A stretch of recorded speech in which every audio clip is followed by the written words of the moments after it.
नमस्कार, बहुत स्वागत है आप सभी का हमारे खास कार्यक्रम भाग्यफल में और मैं हूं आपके साथ अंकुर श्रीवास्तव। देखिए, आज बात करेंगे कुंडली की, ग्रहों की। तो देखिए, कुंडली में ग्रहों की दृष्टि और उनका स्थान जो है वो मनुष्य के जीवन को प्रभावित करता है। ज्योतिष शास्त्र की अगर माने तो 12 राशियां हैं और 9 ग्रहों का अध्ययन इसमें किया जाता है। ज्योतिष विज्ञान के अनुसार राहु केतु को छोड़कर आकाश मंडल में स्थित जितने भी ग्रह हैं वो हमेशा गतिमान अवस्था में चलते रहते हैं। वो पृथ्वी पर रहने वाले सभी प्रकार के जीव जंतुओं और मनुष्यों पर अपना प्रभाव डालते हैं। इन सभी ग्रहों की एक निश्चित गति होती है, जैसे कि चंद्रमा की गति सबसे तेज होती है और शनि की गति सबसे मंदी होती है। आपको बता दें कि एक राशि से दूसरी राशि में जाने के लिए शनि को करीब 2.5 वर्ष का समय लगता है। कुंडली में प्रत्येक ग्रह अपने स्थान से 7वें स्थान पर पूर्ण दृष्टि यानी कि 180 डिग्री रखते हैं और कोई भी ग्रह जब एक राशि में स्थित होता है तो वो वहां पर मौजूद जो अन्य ग्रह होते हैं उनकी युति और दृष्टि के द्वारा फल देता है, यानी कि साथ में मिलकर फिर उन्हें फल मिलता है। तो हर कुंडली में ग्रह जो है वो अपने अलग अलग स्थान पर होते हैं और इस बारे में ज्यादा आज हम जानकारी लेंगे, बातचीत करेंगे और इसके लिए हमारे साथ जुड़ गए हैं ज्योतिष परिषद एवं शोध संस्था अध्यक्ष ज्योतिषाचार्य डॉक्टर पुरुषोत्तम गौड़ जी। आचार्य जी, बहुत स्वागत है आपका, प्रणाम आपको। जी आयुष्मान, श्री राम, जय राम, जय राम, मेरे राम की जय हो। बिल्कुल, तो आज के विषय में हम विस्तार से बातचीत करेंगे, आचार्य जी से हम पूरी जानकारी लेंगे इस विषय में।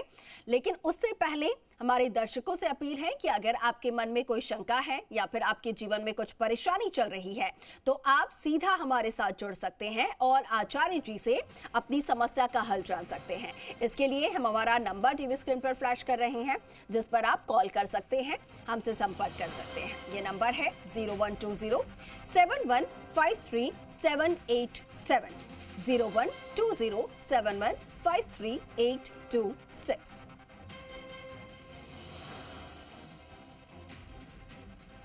और चलिए बिना देरी किए अब रुक कर लेते हैं आचार्य जी का और आज हम उनसे आज के विषय में विस्तार से जानेंगे। आचार्य जी, 12 राशियां और 9 ग्रह, किस तरीके से ये सभी जो ग्रह हैं वो अलग अलग राशियों को प्रभावित करते हैं? कौन से स्थान पर अगर वो होते हैं तो क्या कुछ फल मिलते हैं? साथ ही क्या इनकी चाल होती है और किस तरीके से ये प्रभाव डालते हैं हमारे जीवन पर, इसके बारे में आज विस्तार से आपसे जानना चाहेंगे। देखिए, आपने बड़ा अच्छा प्रश्न रखा है और निश्चित रूप से ये बात सही है कि 12 राशि और 9 ग्रह का जो अध्ययन है वो स्पष्ट करता है कि पृथ्वी पर रहने वाले सभी प्रकार के जीव जंतुओं सहित मनुष्य पर अपना ही प्रभाव छोड़ते हैं और प्रभाव छोड़ते हैं। और ये बात सही है कि चंद्रमा की गति सबसे तेज होती है और शनि की गति सबसे धीमी होती है। इसीलिए तो कहते हैं कि चंद्रमा और शनि दोनों की यदि युति होती है तो विष योग बन जाता है और विष योग जब बनता है तो व्यक्ति बहुत परेशान होने लगता है। लेकिन चंद्रमा की गति से यदि बृहस्पति चौथे, 7वें, 10वें घर में यदि बनता है या फिर दोनों एक साथ युति करते हैं तो गजकेसरी योग बन जाता है। चंद्रमा का ऐसा जो युति करने का प्रभाव है वो बड़ा प्रभाव इसका महत्वपूर्ण होता है। देखिए, विष योग बने तो परेशान करता है और गजकेसरी योग बने तो राजा बना देता है। और ये बात सही है कि जब कुंडली के प्रत्येक ग्रह अपने स्थान से 7वें स्थान पर पूर्ण दृष्टि से देखते हैं तो 180 डिग्री का उनका जो है माना जाता है और 180 डिग्री पर जब होता है तो ये युति और दृष्टि बहुत उत्तम फल देने वाली होती है। जैसे सूर्य प्रथम और नवम 10वें स्थान पर और चंद्रमा चतुर्थ और मंगल तृतीय और षष्ठम पर बुध और चतुर्थ में 10 में बृहस्पति, यदि ये ग्रह इस प्रकार से बैठते हैं तो ये एक तरीके से व्यक्ति को राजा की तरह जीवन जीने के लिए प्रेरणा देते हैं। देखिए, कुंडली में बृहस्पति अपने से 5वें और 9वें भाव पर दृष्टि जब रखता है और शनि तृतीय और 10वें भाव पर दृष्टि रखता है, मंगल हमेशा जो है चौथे, 8वें और 7वां भाव तो है ही, इन पर दृष्टि करता है। राहु केतु पंचम और 9वें भाव में दृष्टि अपने पूर्ण दृष्टि करते हैं। तो ग्रह की ऐसी इस प्रकार से अनुकूल जी होता है। लेकिन बृहस्पति जिस स्थान पर बैठते हैं वहां जातक को अनेक प्रकार के फल देने लग जाते हैं। जी। आप ग्रहों की उच्च की नीच की बात करें, जैसे मेष में सूर्य उच्च का होता है और वृश्चिक राशि में तो तुला राशि में सूर्य नीच का हो जाता है।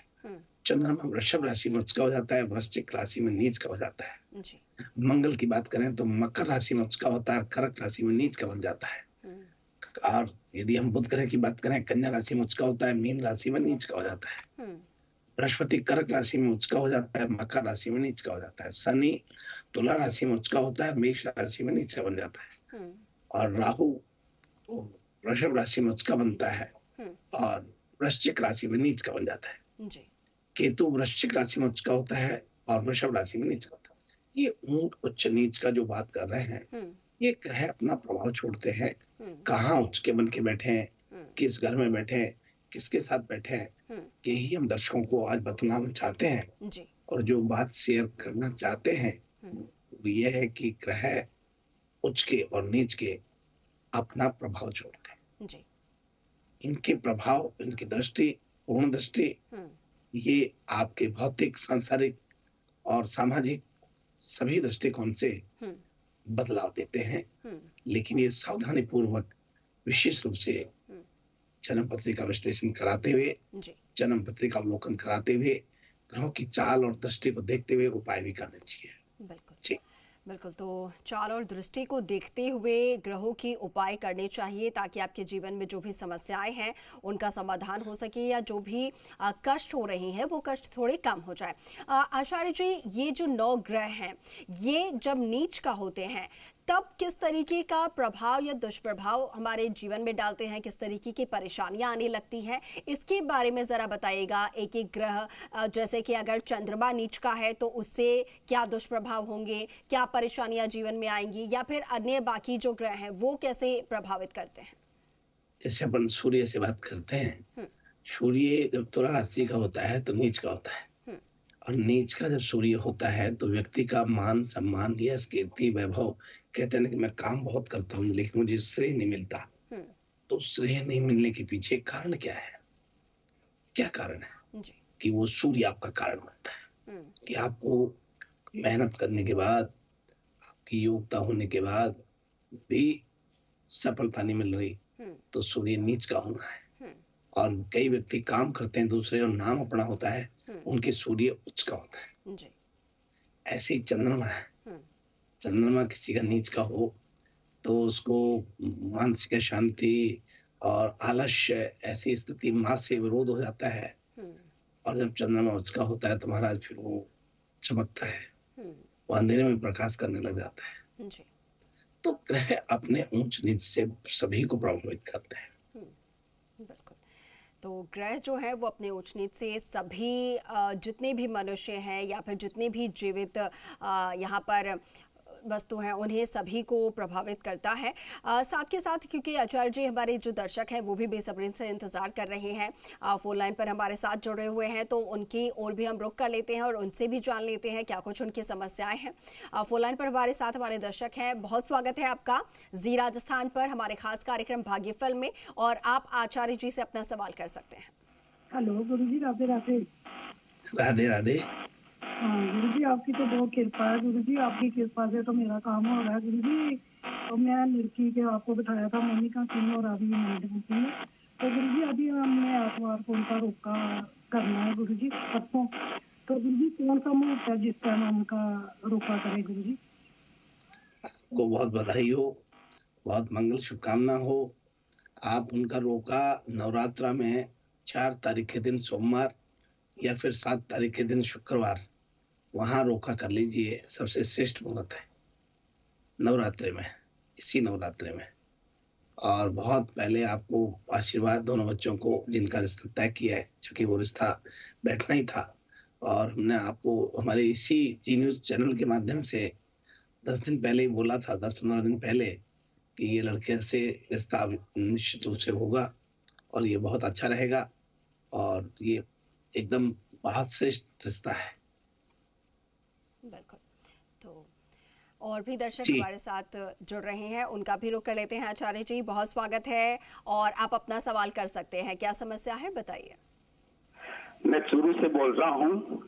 और अंकुर जी आपको नमस्कार। जी नमस्कार, प्रणाम, स्वागत है। आचार्य जी आपको नमस्कार है। तो मेरे को ये सलाह दें कि मेरे मतलब दिवाली की पूजा की थी, तब गणेश जी, लक्ष्मी जी और सरस्वती माँ को मैंने पूजा घर में बीच में बिठा रखा है, उस कागज को है। और उत्तर पूर्व में शिव जी के माँ पार्वती की गोद में गणेश जी बैठे हैं। तो क्या मैं चांदी का गणेश जी लाके उनको पुनः स्थापित कर सकता हूँ क्या दक्षिण पूर्व में? इसके बारे में सलाह दें। देखिए, बहुत अच्छी बात है, बहुत अच्छा प्रश्न किया, और सभी दर्शकों के लिए भी ये प्रश्न बड़ा महत्वपूर्ण रहने वाला है। आप ये माने कि जो चांदी का गणेश जी आप ला रहे हैं, चांदी धातु बड़ी ठंडी होती है और इसका गणेश जी लाना अत्यधिक शुभ रहेगा। तो आप बिल्कुल ला सकते हैं और उनको अग्नि कोण में यानी दक्षिण पूर्व के कोण में बैठा सकते हैं। तो एक बात जरूर ध्यान रखें, कलश वहां रखें, कलश के बीच जो है अनाज डालें। कलश में पानी भर के नहीं, अनाज भर के रखें। सुपारी और एक सिक्का, कुछ चावल भी डाल दें और कलश के आसपास जो है गोलाकार सा बना करके और फिर उनको बिठाएं। लक्ष्मी जी की मूर्ति कलश के दाहिनी ओर और भगवान गणेश की मूर्ति भी वहीं रखें। ऐसा जो है हमारा अपना वेद का मत मिलता है। तो आपको बहुत मंगल शुभकामना। आपने बड़ा अच्छा प्रश्न किया। मैं समझता हूँ सभी दर्शकों के लिए बहुत ही कारगर साबित होगा। जी बिल्कुल, बिल्कुल बिल्कुल। और आचार्य जी लगातार हमारे साथ कॉलर्स जो हैं, हमारे दर्शक जो हैं हमारे साथ फोन लाइन पर जुड़ रहे हैं, और भी कॉलर्स हैं। बहुत स्वागत है आपका, आप अपना सवाल कर सकते हैं। हेलो, अभी मैं मुरलीपुरा से बोल रही हूँ, अन्नू। हाँ बेटी, ये जैसे नीरज नाम का लड़का है, वो तैयारी कर रहा है, उसकी जॉब लगेगी कि नहीं, सरकारी नौकरी? बेटी उनका डेट ऑफ बर्थ कोई टाइम समय है? हाँ, 8 अगस्त, 8 अगस्त सुबह हुआ है 7:30 बजे। 8 अगस्त, सन बता दीजिए। समय बता दी ना, सुबह 8 बजे। सन बता दीजिए। ईयर कौन सा है जन्म का?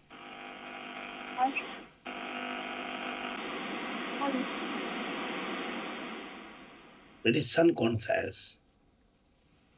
सन सन कौन से साल में जन्म हुआ है ये बता दीजिए। 2000। ठीक है।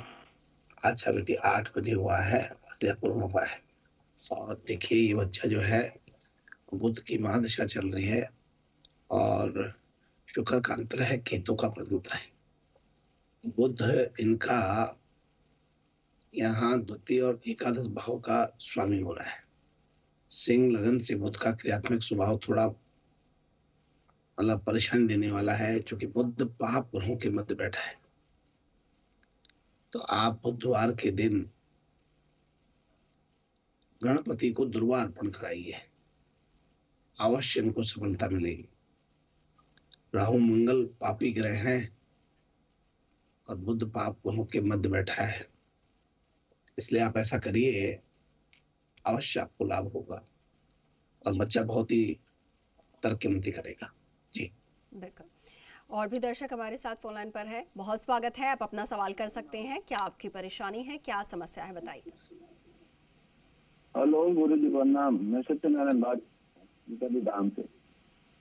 हाँ सत्यनारायण, बताइए क्या जानना चाह रहे हैं आप? हाँ गुरु जी ऐसा है, आप जैसे बता रहे हो सब अच्छा होता है, लेकिन अभी 2 महीने हो गए, ज्यादा परेशानी आ रही है। मेरा ग्रह कैसे खराब है क्या? मैं आपके जैसे आप बताते हो वैसे मैं कर रहा हूँ, अच्छा भी होता है। आपका बहुत स्वागत है। देखिए मैं प्रश्न कुंडली से आपका देख रहा हूँ कि सत्यनारायण जी, ये जो आपके बनते बनते काम कई बार अवरुद्ध होते हैं, क्योंकि हमारे द्वारा सुझाए गए उपाय आप उनको क्रियान्वित करते हैं, निश्चित रूप से आपको या बताए गए सभी लोगों को उपाय लाभान्वित करने के लिए ही होते हैं, मगर आपको व्यवधान का सामना जो करना पड़ रहा है, उसके लिए आपके घर में पितृदोष की स्थिति दिखाई देती है। और पितृदोष में आप कृपा करके थोड़ा सा गंगा जल और गौमूत्र दोनों को मिला के घर में छिड़कना चालू करें। अवश्य आपको लाभ की स्थिति बनेगी और जो अवरुद्धता में कार्य हो रहे हैं वो सब ठीक होने लगेंगे। आप ये कीजिए।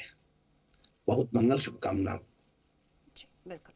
और चलिए आचार्य जी, अब वक्त हो चला है राशिफल का। आज के राशिफल क्या कुछ कह रहे हैं ये भी बता देते हैं दर्शकों को। आइए इसी क्रम में हम बात करते हैं मेष राशि से। आज आपके कैरियर में लाभ और सफलता देने वाला दिन रहेगा। आपका पूरा दिन बहुत बिजी रहेगा। दिन भर भाग दौड़ की स्थिति बनी रहेगी।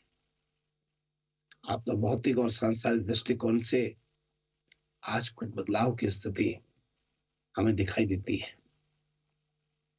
आपके रुके हुए कार्य भी आज पूर्ण होने की संभावना बनती है। और अब इसी क्रम में अगली राशि की बात करते हैं और वह है वृषभ राशि। आज आपके कारोबार में धन से जुड़ी योजनाएं निश्चित रूप से सफलता दे रही है। आपको धन के मामले में आज कहीं से लाभ हो रहा है। आज आपके मान प्रतिष्ठा में विस्तार होना निश्चित है। उत्तम प्रकार का धन संपत्ति आज प्राप्त होगी। आपके लिए लाभ और संपत्ति का प्राप्ति का दिन आज का है। और अब आगे बढ़ते हैं और अगली राशि का रुख करते हैं और वह है मिथुन राशि।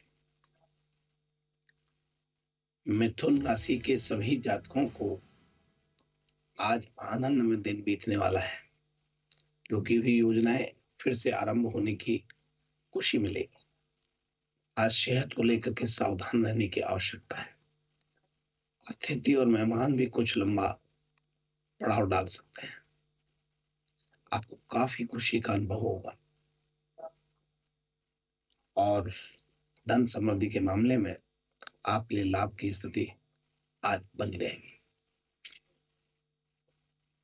और अब बात करते हैं कर्क राशि वाले लोगों की। कर्क राशि के लोगों को आज सफलता भरा रहने वाला है। आपको उत्तम संपत्ति की प्राप्ति का योग बन रहा है। इसमें आपको कुछ खर्च भी आज करना पड़ सकता है। आज आपके ऑफिस से या व्यापार से, कारोबार से जुड़ा हर्षवर्धक समाचार प्राप्त होगा। बहुत समय से रुके हुए किसी कार्य को आज बनाने की चेष्टा आपकी बनेगी। अब बात करते हैं सिंह राशि वाले सभी दर्शकों के लिए। सिंह राशि के जातकों का आज भाग्य वृद्धि में कोई अटकाव नहीं है। सफलता मिलेगी, भाग्य का पूरा लाभ मिलेगा। व्यवसायिक स्थान परिवर्तन करने के लिए आज आपका मन बन सकता है। व्यापार में निकटवर्ती सहयोगी के प्रति सच्ची निष्ठा, सुमधुर वाणी रखने से आप उसका दिल जीत पाएंगे।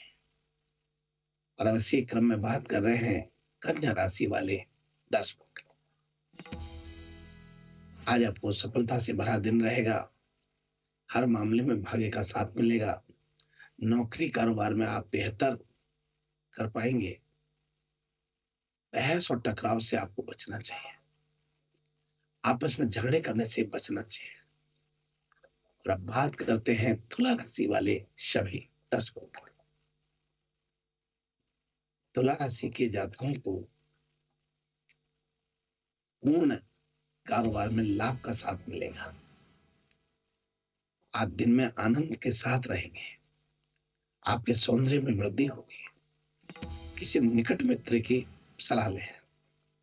और अब बात करते हैं वृश्चिक राशि वाले लोगों के लिए। आज करियर में सफलता निश्चित है। हर मामले में विजय प्राप्त होगी।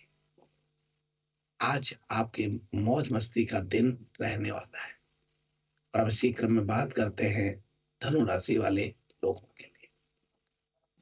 आज आपको अकस्मात बड़ी मात्रा में पैसा मिलना तय है। कोशिश करेंगे तो आपको कोई स्थायी सफलता मिल सकती है।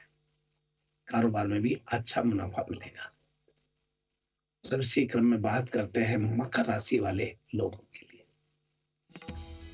काफी व्यस्तता से भरा रहने वाला है। कारोबार में ध्यान देने की जरूरत है। आपके कैरियर से जुड़ी योजनाएं पूर्ण संभव खुशी देती है। अपना बिखरा कारोबार सही तरीके से समेटे ज्यादा ठीक रहेगा। और अब बात करते हैं कुंभ राशि वाले सभी दर्शकों के लिए। आज आपके भाग्य में वृद्धि के योग बन रहे हैं। प्रबल से प्रबल विरोधी भी आज आपके सामने नतमस्तक होंगे। आपको सुकून मिलेगा। और आज दिन सफलता देने वाला रहेगा। मन चाही सफलता प्राप्त होने की खुशी भी प्राप्त कर पाएंगे। और अब इसी क्रम में हम बात कर रहे हैं मीन राशि वाले सभी दर्शकों के लिए। आज आपके घर में किसी प्रकार के मांगलिक कार्य की चर्चा बन सकती है। धार्मिक कार्यों में रुचि भी बनेगी। रात का कुछ समय परिवार के साथ बिताएं। आज का दिन बहुत अच्छा रहने वाला है। इस प्रकार से यह है आज का हमारा अपना राशिफल। बिल्कुल आचार्य जी, आपने राशिफल बताया। आज का दिन कैसा रहने वाला है, क्या कुछ करना है और क्या कुछ करने से बचना होगा, ये भी आपने दर्शकों को बताया। साथ के साथ अब आचार्य जी जान लेते हैं आज का पंचांग क्या है, साथ ही दिशाशूल क्या बता रहे हैं, और कोई शुभ कार्य अगर करने जा रहे हैं, इंटरव्यू एग्जाम देने जा रहे हैं, तो उसके लिए क्या कुछ जतरा होगा या क्या करके जाना चाहिए ताकि शुभ हो। देखिए, बहुत अच्छी बात है। क्या बात है। और ये बात सही है कि दिशाशूल देख करके हम कई कार्य करते हैं और करना चाहिए। क्योंकि 6 सितंबर है, शुक्रवार है, भाद्रपद है, शुक्ल पक्ष की तृतीया है, दोपहर 3:01 तक चतुर्थी रहेगी। अस्त नक्षत्र सुबह 9:25 से चित्रा नक्षत्र शुभारंभ होगा। कन्या का चंद्रमा है। और आज दिशाशूल की बात करें तो यहाँ पूरब की ओर दिशाशूल रहेगा। और सूर्य सिंह अभिजीत मुहूर्त में, आज अभिजीत मुहूर्त की बात करें तो 11:54 से 12:44 तक रहेगा। और राहु काल की बात करें तो 10:30 बजे से 12 बजे तक रहेगा। इस प्रकार से आज का ये पंचांग हमारा। जी बिल्कुल। और आचार्य जी, जैसा कि आज शुक्रवार का दिन है, तो ऐसे में कई लोग शुक्रवार के दिन व्रत भी रखते हैं। वैभव लक्ष्मी की बात करें या फिर संतोषी माता की व्रत करें, उनके लिए किस तरीके का आज का व्रत का पूरा विधि विधान रहेगा, साथ के साथ क्या शुभ फल मिलता है, किस तरीके की परेशानी जीवन में आती है जिसका व्रत करने की वजह से समाधान जो है वो हो जाता है या शुभ फल मिलते हैं। देखिए, वैभव लक्ष्मी का व्रत करने से और ये मान के चलें कि इससे धन लाभ होता है। और विशेष रूप से घर में अचानक बहुत सुख शांति स्थापित होती है। माँ लक्ष्मी का व्रत करना अति शुभ माना जाता है। लेकिन आज के अंकुर जी, कल गणेश चतुर्थी है तो आज हरतालिका तीज बोलते हैं और ये तृतीया तिथि में होती है। आज मेहंदी लगाने का कार्य रहेगा। गणपति को मेहंदी लगाएंगे। और जैसा मैंने बोला कि आज शुक्रवार है तो दिशाशूल पश्चिम में प्रभावी रहता है। अगर यात्रा करना है तो थोड़ा अदरक खा करके शुभ के चौगड़िया में यात्रा शुरू करें, अवश्य लाभ होता है। तो कल गणपति जो है भगवान का जन्म उत्सव है तो आज हरतालिका तीज में गणपति को मेहंदी लगाएं और ये सबसे श्रेष्ठ माना जाता है। लेकिन ये बात भी सही है कि आज जो शुक्रवार का व्रत करती हैं उनको वैभव लक्ष्मी यानी लक्ष्मी का वैभव विस्तार से प्राप्त होता है। जी बिल्कुल।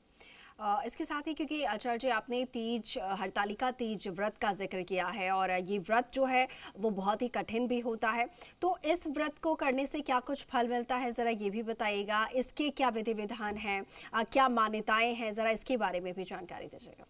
देखिए, आपने बहुत अच्छी बात कही है, बहुत ही श्रेष्ठ बात कही है, क्योंकि हरतालिका तीज के बारे में लोग कम समझते हैं और फिर भी आपने इसके बारे में जिक्र किया। आज ब्रह्म योग बन रहा है और ब्रह्म योग में हरतालिका तीज का बड़ा महत्व हो जाता है, बहुत महत्व हो जाता है। खास तौर पर आप ये माने कि हरतालिका तीज जो है व्यक्ति के कई प्रकार की जो है कष्टों को दूर कर देती है और ऐसा माना जाता है कि अविवाहित लड़कियां यदि इस व्रत को करती हैं तो शीघ्र विवाह के रूप में वो शिव शक्ति की पूजा करती हैं, तो उनको ये दुर्लभ ब्रह्म योग समेत कई मंगलकारी संयोग जो बन रहे हैं, ये भगवान शिव की पूजा की करने से मनोकामना पूर्ण होती है और घर में सुख समृद्धि खुशहाली भी आती है। तो हरतालिका तीज का व्रत का बड़ा महत्व है, इसको करना चाहिए और कई जगह करते भी हैं। और दुर्लभ संयोग आज चूंकि ब्रह्म योग जो बन रहा है ये दुर्लभ संयोग हुआ है और रवि योग भी और ब्रह्म योग भी, तो ये दोनों योग के मध्य यदि व्रत करते हैं तो निश्चित रूप से लाभ देती है। सर्वप्रथम गज कर करण का निर्माण हो रहा है। बिल्कुल आचार्य जी, तो तीज व्रत क्या कुछ है, हरतालिका तीज, इसके बारे में आपने जानकारी दी और साथ के साथ जो आपने उपाय बताए हैं, उम्मीद है हमारे दर्शकों के लिए उपाय जो है वो बेहद लाभकारी साबित होंगे। आचार्य जी बहुत शुक्रिया आपका, बहुत धन्यवाद हमारे साथ जुड़ने के लिए। नमस्कार। शुभ प्रभात, शुभ आशीर्वाद।